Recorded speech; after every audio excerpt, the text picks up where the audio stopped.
Johnson, still in beautiful Santa Fe.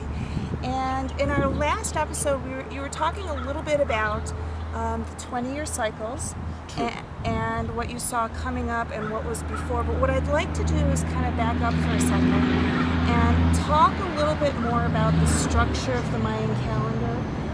Many people, especially folks that have watched this, know about the Tzolk'in calendar and the 260-day cycle. And if they don't, I do have an overview for them. But what I'd like you to talk about is a Khatun, the renaming of the Baktun, and the cycles, because I think people will find it really fascinating. Okay. Well, as I said, there's cycles within cycles within cycles. We actually don't know if they used larger cycles of time, such as 3114 BC until 2012 AD. We have absolutely no evidence as to whether they used cycles such as this for prophecy. What we do know is that for certain purposes, and really here we begin to talk about Mayan calendars in the plural rather than just a Mayan calendar. One of their systems was that in addition to having the 365-day solar year, they had a mathematical year of 360 days. Right. Now, 20 of those years, 360 days, 360 years was called a Khatun. Yeah, a tune means a year, or a stone, a rock, because you're raising and carrying and all that good stuff. So a Khatun is a period of 20 years. We would say 19.7 years because we think in terms of solar years. But and could you also talk about the Hab, because in a lot of my research, people confuse the 365 with the 360. So I want to kind of get it on record right now, which is which. Let me see if I can do this and still get back to the Khatun. I'll get you back there. Good. At its simplest, the calendar that was used throughout, we would say, Mesoamerica, all the way from just north of Mexico City and all the way down to Honduras, they used the same calendar. Now there's even a great deal of speculation in the universities as they find more and more artifacts here in New Mexico that we had it here. Right. But in any event, so we have these two components that for example, almost everyone is familiar with the Tzolk'in, a round of 260 days. That's the sacred part of it, the magical, mystical, astrological part of it, if you will. And then they had an ordinary year of 365 days, a solar year. They used that mostly for planting crops, keeping agricultural cycles, and then they have their mathematical year of 360 days, and it was the mathematical years that were used for prophecy. Now, once you get 20 of those mathematical years bundled up into a single time period, we call that a Khatun. That means 20 years. And it was the 20-year periods to which prophecy were attached. We don't know if they prophesied about other time periods, well, maybe about individual years, but we don't know if they prophesied about the larger and vaster and more extravagant time periods.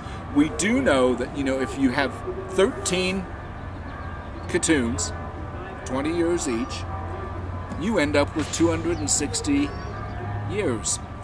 And so the prophetic cycle goes in increments of 260 years each. And each 20-year period within that, and there's 13 of them, but each 20-year period, each Khatun has a prophecy associated with it. And this was like a repeating pattern of history. And I want to stop and clarify right there, because I think this is where a lot of people, including myself in the early days, gets confused. When we talk about years in the prophecies, it's 360 days. That's right. It's not 365. And as you even point out in your book, many of the scholars were going back to the 365-day cycle when people were talking about years. So to be specific, when we're talking about prophecies and we use the word year, we're talking about 360 days. Right. Yeah. That's absolutely true.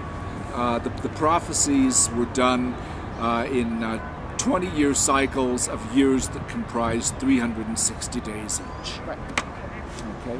Which ends up to be about 19.7. About 19.7, which, by the way, is the same amount of time. For instance, we ourselves use 20 years in an equally loose way and inaccurate way when we say that Jupiter and Saturn make a conjunction every 20 years. That's not exactly true. It's 19.7 years, and this may have been what the Maya were talking about in the first place.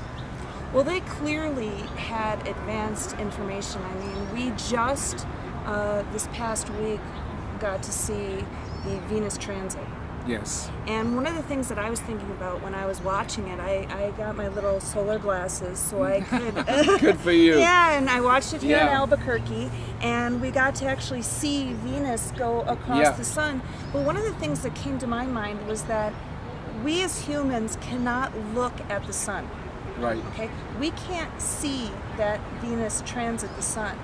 Yet the Maya knew that it was happening. They knew these cycles that are more than 100 years at a time, and they were actually able to track this Venus transit.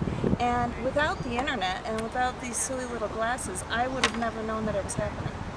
They, I mean, it's absolutely, I just find it incredible, the knowledge and astronomical information that they have. and we're still not sure exactly how they did it. Best guess is that they used sighting sticks, because we've found, some of the sticks. Yep. They seem to, and they were probably squinting to avoid, burning their eyes in the sun.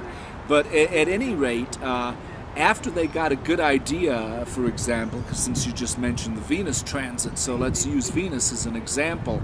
They would get a good idea of, okay, Venus is going to be visible for this many days, and then it's going to disappear, and then it's going to reappear, and since it does it periodically, we could even say, oh, it's going to happen on a Chik-Chan day, it's going to happen on a How day, and if we know that much, we can carry it forward infinitely into time. Just, that they have, and I don't know how they did it, that marvelous library that they've just unearthed at Shultun will obviously tell us a great deal more, whether they ciphered it by hand or whether they just did all the math in their head. It's interesting. I've seen this both in India and among the Maya.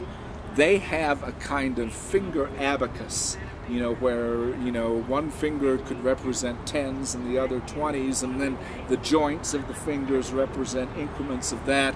And you will meet people who can barely sign their own names, who can calculate into the thousands on their hands with no trouble at all. That's amazing. And speaking, we're going to talk about the hand now.